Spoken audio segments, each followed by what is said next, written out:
finished playing college baseball. Obviously, you did very well. But then, what did you do? What have you done since?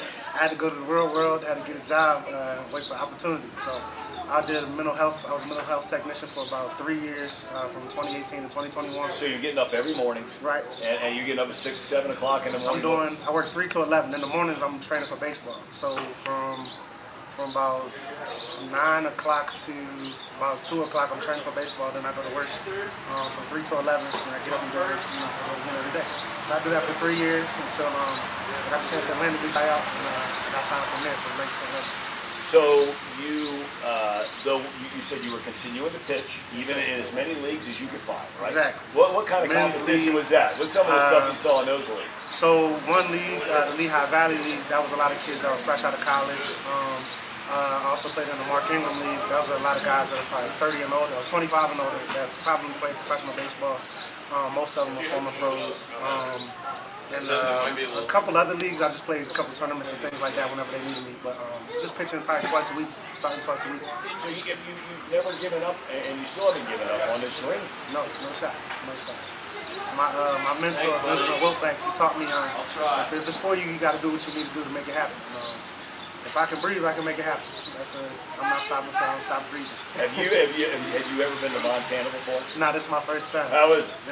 How was it for a brother? It's scenic. I feel like a unicorn out here. Definitely feel like a unicorn. The people are good out here though, but just like this right here, we got a mountain right here. Just sometimes after the game, I'll just go up there and just look. I can't believe I made it here from Baltimore to Billings, you know? It's a long way from home, man. For sure. Long way from home. So what's going? Everybody sets goals. The ultimate goal is you get signed by a team, you get to pitch one day in the big leagues, no doubt about it. Right. But for right now, your goal today, tomorrow, the next day, is to do what? For one, I just want to inspire people just to make sure if you're doing anything that you're passionate about, just keep going. Just don't let. There's a lot of things, a lot of obstacles that I had to go through the past 3 years, COVID, of course, but just making sure that I'm inspiring people just to make sure that they keep going doing what they passionate is. Trust in God. Just try to love and spread the gospel, you know? That's the biggest thing. You seem like the kind of guy that would be able to relate to a lot of kids. Definitely. Right? At the mental health hospital, I work with the kids as well, so that kind of helped me just think about life, you know, kind of, it's bigger than me. Because when I was trying to make it pro, in 2018, I was kind of thinking of myself more, but the more I worked with the kids and when I was realizing the better I would be would just be trying to help other people. That's when I kind of figured out the mindset I need to have for baseball. I kind of figured out my pitching style, things like that. So the more I learned to help others, the more I learned about myself. And you stayed in contact with those kids? I mean, I imagine you made some friends. They're rooting for you, right? Well, for the kids at the hospital, I couldn't keep in contact with them, but the kids that I talk to for baseball, training with baseball, I talk to them all the time. Yeah. You tell them keep it rolling? Yeah, they inspire me, I inspire them. Good luck to you. We're rooting for you. Absolutely. Absolutely. Good luck. What a great kid. And so many of those guys are just like him. He's a special story for me. We had my business partner and I, Bob Fontaine, we run a scout school. And for a few years, we did it in person in Arizona. And he referenced his mentor, Ben Wiltbank. And Ben Wiltbank pitched in the Pirates organization in the 70s, probably till 79. It was when free agency came about and players were becoming more sophisticated about shelf life and things like that and what they could do with their careers. But they were real tough players in those days. And I'm not saying they're not now, but they were just learning what the business was like. And so Ben came to our scout school 2 years. He came twice, and great guy. And I really got to like him. He just from the era he pitched, and just a good dude.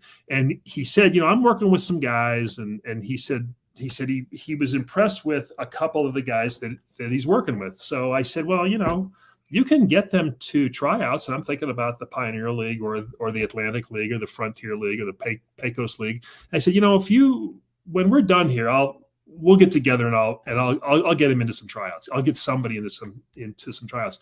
Ben went home after the second scout school. And the day he got home, he tested positive for COVID. And a week later, he went in the hospital and he never came out.